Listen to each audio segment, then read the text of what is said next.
Starmie is considered by most to be one of the best Pokémon from Gen 1, with his great typing, amazing stats, and diverse coverage moves.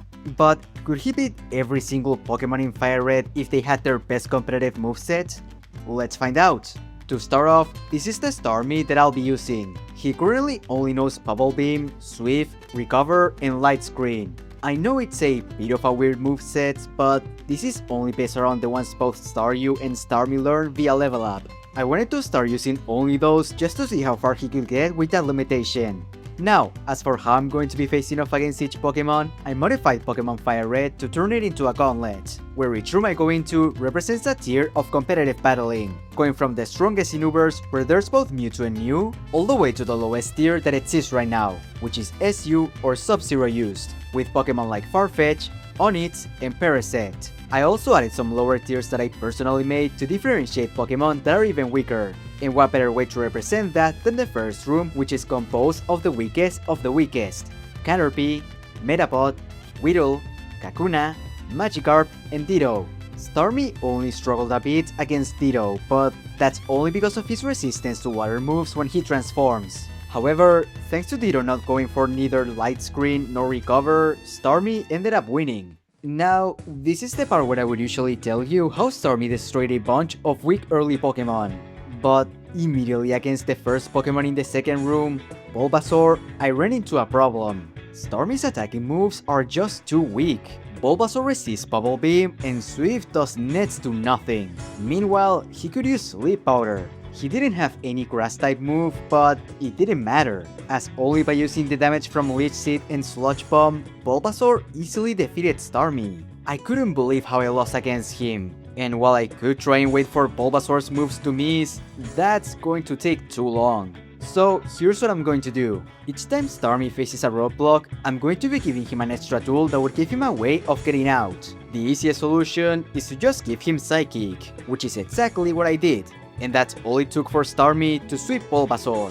I can finally start the run, and following that, Starmie destroyed both that room and a bunch more, easily being able to get to the 8th room out of 12, or the one that represents the rarely used tier, and defeating a total of 90 Pokemon on the way. It's an impressive number, but it wasn't like it was all easy, as a couple of Pokemon ended up giving Starmie some issues, like Execute, who stole me for multiple turns but was only able to hit me with Psychic, so it wasn't that much of an issue, Porygon, who hit really hard with Thunderbolt and made me have to rely on Light Screen and Recover, or Seeking, who I only won against thanks to a Miss Mega Horn. There were also some Pokemon that I thought would give me some trouble, like Tangela with Sleep Powder and Giga Drain, or Venomoth with Sleep Powder and Signal Beam. But on my first attempt against them, they missed the Sleep Powder, being then easy 2-shots. But that wasn't all, as there were also 2 roadblocks that caused me to restart. The first one was Drowsy. He was super annoying with the moveset of Toxic, Protect, and Wish, while also healing with the leftovers. I gave it a couple of tries with Bubble Beam, but as soon as he got the Toxic on me, the fight turned into a prediction game, where if I got it wrong, I would end up either wasting a turn or taking even more damage. The fights against him were taking too long, so I ended up making Starmie hold a Lumberry to heal the poison. Thanks to the item and Drowsy not going for too many stalling moves, just spamming Bubble Beam ended up giving me the win. The second Pokemon that gave me issues was Magnemite, and this one was just dumb. First attempt, I started with Light Screen to reduce the damage from Thunderbolt, and when he landed the move, it got Starmie paralyzed. It didn't matter though, as I had the Lumberry to heal it. Then he attacked with another Thunderbolt, and that one also got the paralysis, making Starmie slower than him. Because of that, a third Thunderbolt ended up defeating me. On the second attempt, I went with the same strategy since getting the double paralysis was unlikely to happen again, but instead, he got a turn 1 crit to one-shot Starmie. Third attempt, and Starmie finally wins, but I got seriously unlucky against Magnemite on those first 2 attempts. Moving on to the rarely used room, I got unreasonably lucky on this one. Like, unbelievably lucky. It starts with Clefable. I opened with a crit Psychic that brought Clefable below half, followed by a Toxic from him that got healed by the Lumberry. The net Psychic wasn't enough to defeat him, but it did get the special defense drop as Clefable went for a Soft Boil to heal. We went back and forth for a while between me attacking and him healing, until eventually Clefable decided to try again with Toxic, and the move missed. Thanks to that, the net Psychic was able to defeat him, with the move getting another crit just for good measure. I am sure I wouldn't have been able to win without all that luck. Clefable was just too tanky, so he would have easily stalled me with Toxic and Soft Boiled. Hypno was next, and Bubble Beam wasn't doing that much to him as he paralyzed Starmie after using 2 Thunder Waves. I just kept attacking with Bubble Beam as Hypno decided to heal with Wish, and as that was happening, I got a crit Bubble Beam, bringing Hypno to the red, which allowed the net's hit to defeat him. Starmie didn't even care about the paralysis. He just kept attacking, never getting fully paralyzed. As for the restarts, they came from 3 Pokémon. The first one was Kabutops, and Psychic was doing less than half against him. He used Swords Dance followed by Rock Slide, and that did a lot of damage. But what I didn't consider was that getting Kabutops to low HP would trigger his Hell Salak Berry, giving him a boost to his speed.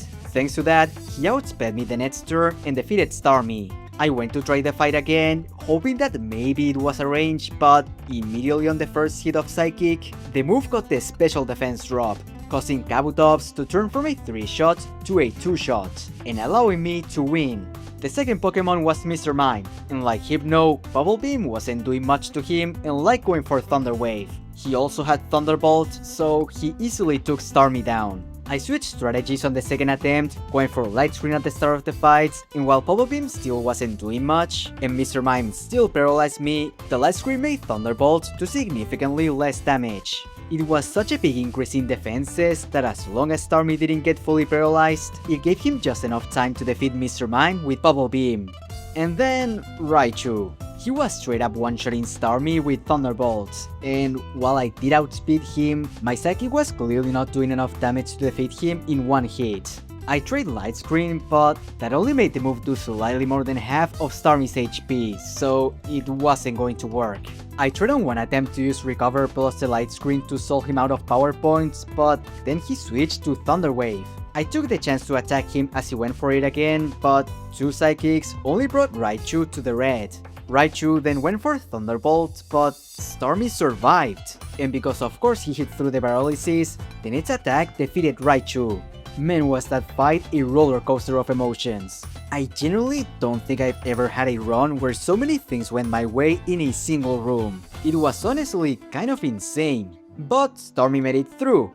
Let's just hope that the next room doesn't ask me to get more lucky, because it would be a real shame to have such a great start only to be followed by a streak of losses that required tons of luck. Following that is the underused room, and this is where things start getting serious, as the number of restarts almost tripled. Some of them were pretty simple, with Omastar just needing to use a Light Screen to weaken his Hidden Power Grass, and Pinsir needing to hit a range against him. Lapras was different, as his fight was extremely long. I needed to set up Light Screen immediately because his Thunderbolts were doing massive damage. That allowed me to hit him with Psychic, but then I needed to heal with Recover before being able to attack again. If at some point he got a double paralysis or a crit, I lost the fight. It took some restarts to get the strategy to work, with each attempt lasting around 5 minutes, but as long as none of those things happened, it wasn't that difficult to win. Scyther needed a different approach. His Choice Banded boosted Silver Winds were destroying Starmie, and Psychic wasn't enough to get a 2-shot like against Pinsir. Because of that, I decided that the best option was to give Starmie a Twisted Spoon to boost Psychic's damage. It still took some attempts, since I realized soon after that Silver Wind had a chance of being a 1-shot. But without it doing that, or giving Scyther the Omni Boost, Starmie could come out on top. And then came the walls. Electabuzz and Kangaskhan were impossible for Starmie to defeat by regular means. Electabuzz was outspeeding and leaving Starmie on a sliver of HP. Meanwhile, Psychic was barely doing half. As for Kangaskhan, Psychic was doing even less damage, and her Shadow Balls and Frustrations were getting a clean 2-shot against me. There's not really a move or item that could help me get an easy win against them. So I'll come back later once I'm done with all of the Pokemon before the Broken Legendaries and give those fights another shot to see if getting a crit or something like that can help me get through.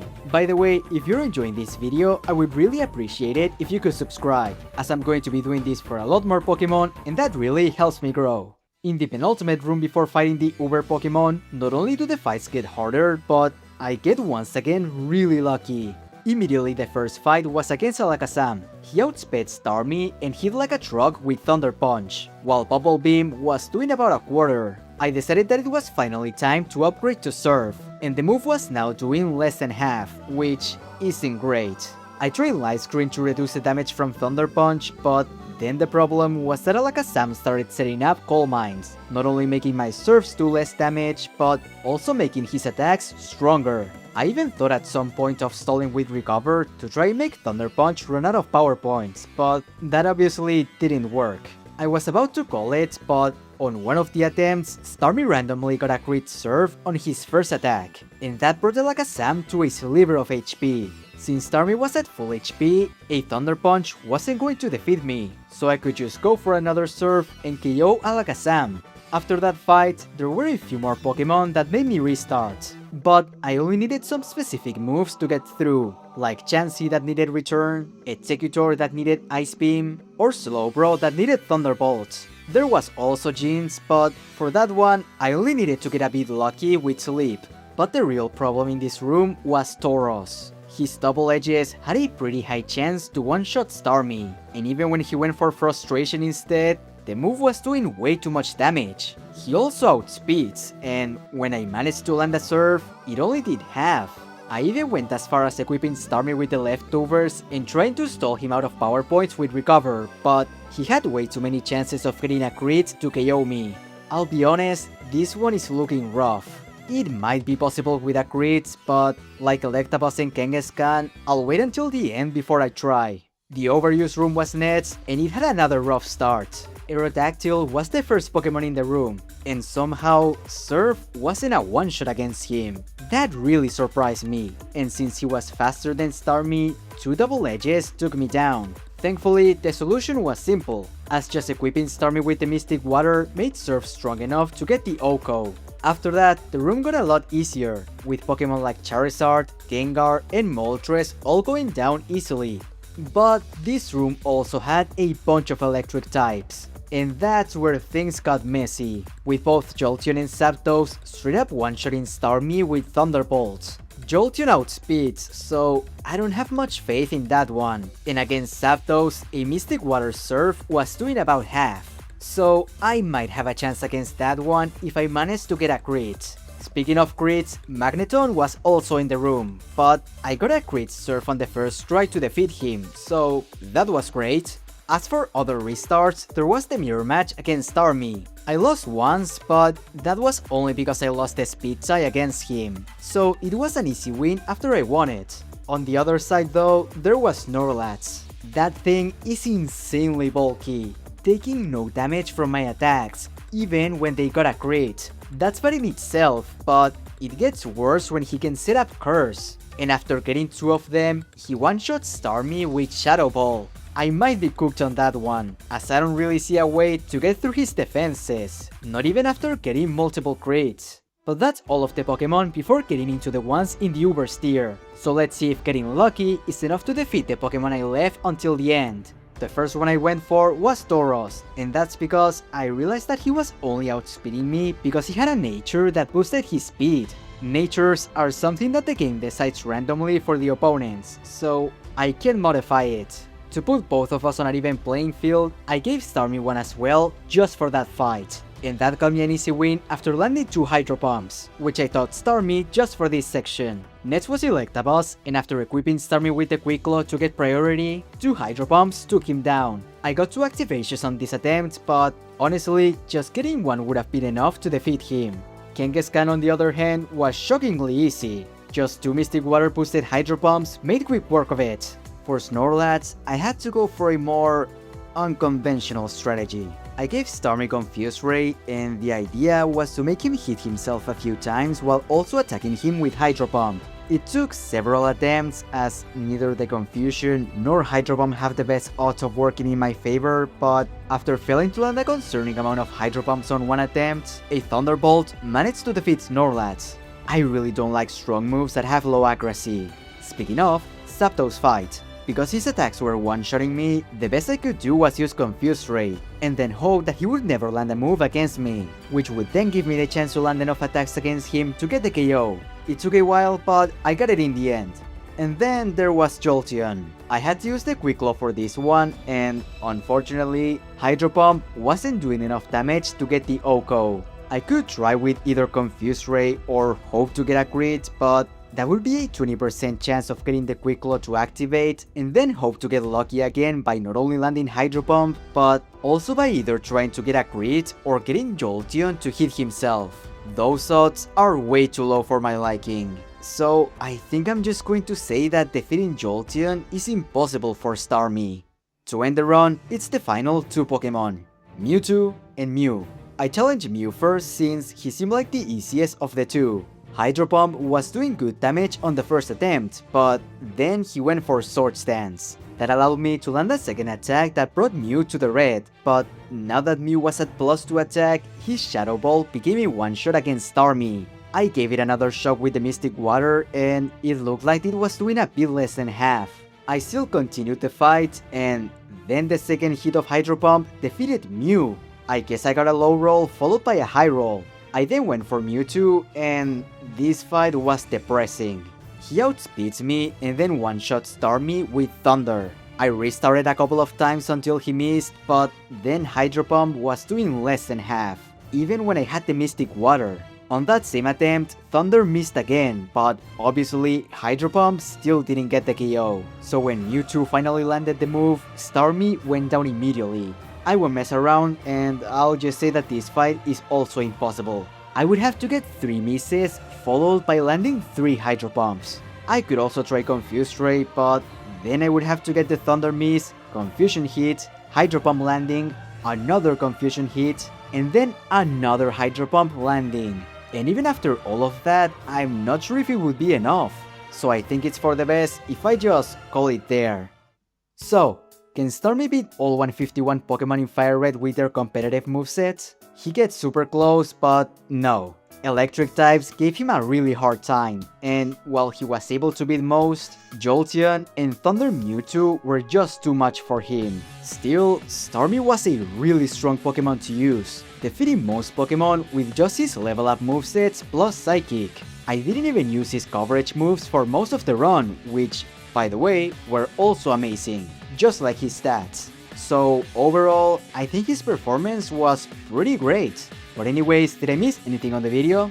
If you think so, let me know in the comments below. Thanks for watching this video, and I hope you have a great rest of your day.